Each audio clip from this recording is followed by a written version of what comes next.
Dados sobre inflação divulgados aqui no Brasil e nos Estados Unidos e animam mercados e bolsas fecham em alta de quase 2%. É disso que a gente vai falar no vídeo de hoje. E para você atingir seus objetivos financeiros, preencha o primeiro link aqui da descrição para você contar com a melhor assessoria de mercado. E aí, meu filho, vamos falar sobre investimentos? Pois é, divulgada a inflação aqui no Brasil, que veio aí em 0,26% em julho, abaixo do esperado. Pois é, no acumulado de 2025, a inflação soma aí 3,26%, ainda acima da meta do Banco Central, e em 12 meses, 5,23%.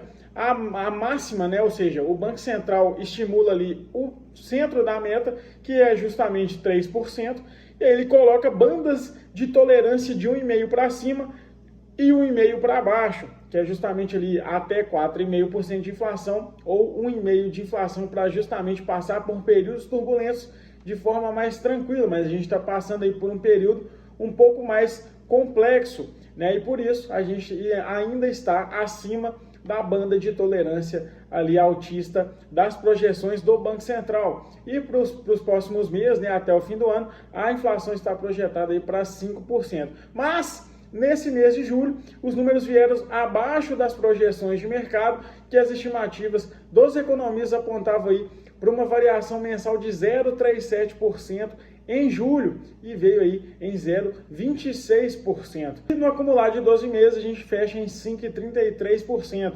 E aí a energia elétrica residencial voltou a ser o principal impacto individual no índice, com contribuição aí de 0,12 ponto percentual. E aí no ano, a energia elétrica acumula uma alta aí de 10%. Você tem sentido aí a alta da energia elétrica na sua conta de energia? Comenta aqui, que é a maior variação aí para o período de janeiro a julho desde 2018. E aí em julho, né, o custo foi pressionado pela manutenção da bandeira tarifária de vermelha para vermelha patamar 1. A expectativa é que em outubro a gente volte para a bandeira amarela e no fim do ano, né, novembro, dezembro, janeiro, ali, que são períodos mais chuvosos aqui na região sudeste, volte a bandeira verde. Então, nesses últimos meses aí, energia elétrica tem trazido bastante peso no índice por conta de estar com a sua tarifa mais cara. E aí, sem a influência da energia elétrica, o IPCA teria ficado em 0,15%, para a gente entender aí o tamanho do peso desse aumento aí da energia elétrica nos últimos meses. E aí o grupo de habitação subiu 0,91% no mês, com impacto aí de 0,14 pontos percentuais. As passagens aéreas também tiveram uma alta aí de 19,9% e foi o segundo maior impacto individual no mês, que contribuiu em 0,10 ponto percentual, que ajudou a elevar ali a inflação do grupo de transporte de 0,27% em junho para 0,35% em julho. Combustíveis caíram 0,64%,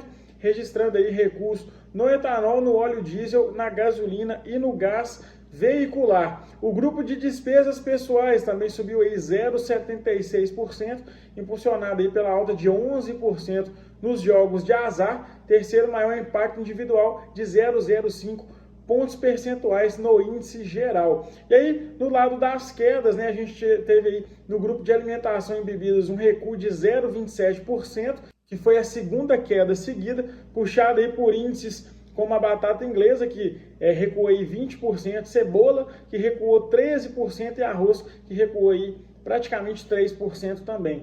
E aí a alimentação fora do domicílio acelerou de 0,46 para 0,87, influenciada ali pelo período de férias, né, que as pessoas tendem a sair mais. Tivemos também vestuário, que registrou uma queda aí de 0,54%, com recuos na roupa feminina e masculina também. E aí no recorte regional, São Paulo foi que apresentou a maior variação mensal, de 0,46%, com peso grande ali em energia elétrica e passagens aéreas, enquanto Campo Grande teve uma deflação de 0,19%, influenciada ali pelo agronegócio, principalmente batata inglesa.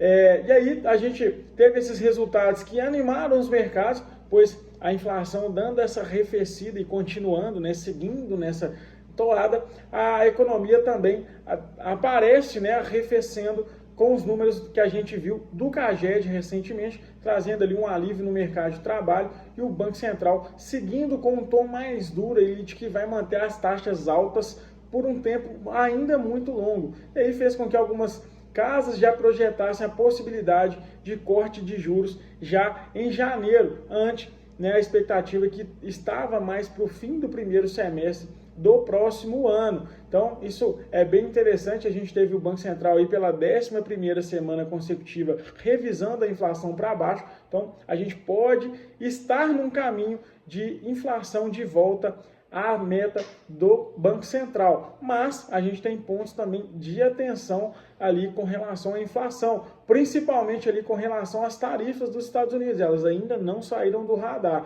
porque nesse primeiro momento o impacto tem sido nesse arrefecimento de mercado, que a gente viu, né, várias empresas recalculando a rota, fazendo demissões em massa. Isso ajuda a economia a dar uma arrefecida, o que faz a inflação vir, né, para dentro da meta, dar essa arrefecida aí de curto prazo, mas no médio e longo prazo o governo planeja ajudar ali com as empresas e atuar com um plano de contingência, que a expectativa é de anúncio para daqui a pouco sobre quais medidas a serem tomadas, mas segue no radar aí e, segundo expectativas de mercado, vai incluir ali linhas de crédito, pagamento deferido de impostos, compras governamentais, ponto importante essa questão, e impulso a vendas externas. E na questão das compras governamentais é onde mora ali o perigo, porque é onde temos um fiscal ainda em dificuldade no nosso país. A gente não tem um fiscal equilibrado, inclusive em 2027 é o ano da virada aí do fiscal, e aí o governo pode buscar piorar essa situação aí, caso não apresente ali, junto desse plano, uma contrapartida, como um corte de gastos na máquina pública, por exemplo. E aí, como se proteger dessa possível alta de preço ou de um repique inflacionário e da inflação de longo prazo, né?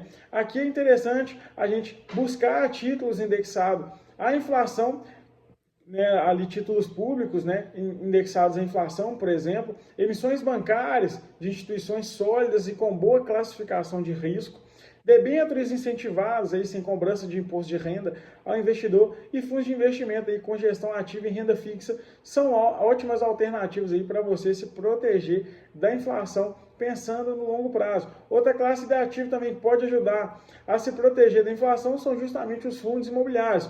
Apesar aí do momento ruim, né, na questão ali de cotação dos fundos e a expectativa de juros mais altos por mais tempo, os fundos imobiliários podem ser ali opções interessantes por conta desse cenário de alta de preço, por serem ali os contratos firmados dentro dos fundos imobiliários corrigidos por um índice inflacionário, seja o IPCA, seja o IGPM. Então, são boas oportunidades também, são boas alternativas para se proteger da inflação. E tivemos também dados aí sobre inflação ao consumidor nos Estados Unidos, que veio em linha com o esperado. Aí o índice de preço ao consumidor subiu 0,2% em julho, depois de ter registrado aí um aumento de 0,3% em junho. E aí nos 12 meses, até julho, o índice avançou aí 2,7%, também depois de ter subido aí 2,7% em junho. E aí economistas previu uma alta mensal de 0,2% e de 2,8% na base anual. Então, dentro das expectativas aí de mercado. E aí, excluindo componentes voláteis de alimentos e energias, que o CPI é justamente o núcleo da inflação, os preços ao consumidor aumentaram 0,3%, maior avanço aí desde janeiro, depois de ter subido aí 0,2% em junho. O chamado núcleo do índice aumentou aí 3,1% na base anual, depois de ter avançado 2,9% em junho. E aí o Fed acompanha diferentes medidas aí de inflação para atingir a sua meta de 2%.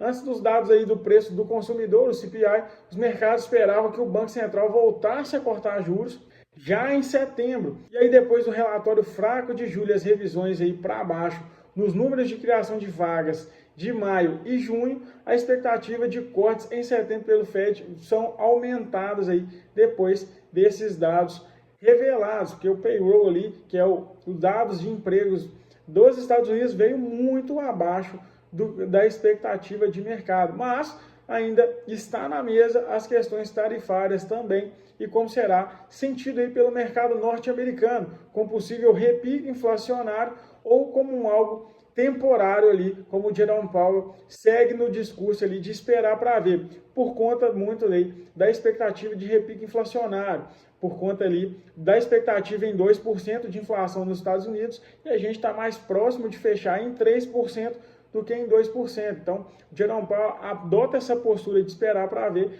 mas os mercados seguem ansiosos e ainda tem aquela possível briga, né, com o presidente Donald Trump ali de querer tirar o Jerome Powell do Fed. Mas o mercado projeta que há espaço para cortes por conta desses dados que vieram muito abaixo, né, e principalmente ali no setor de emprego, né, o payroll, principalmente, que se seguir nessa toada, né, o mercado vai precisar de um estímulo para uma retomada, é onde que se abre o espaço aí para o corte de juros. E também a gente teve ali o adiamento por mais 90 dias sobre as questões das tarifas com a China. E aí o mercado vê que há a possibilidade de um corte de juros já em setembro e ainda segue na probabilidade de mais um corte para esse ano. O que você acredita que vai ser nos próximos meses?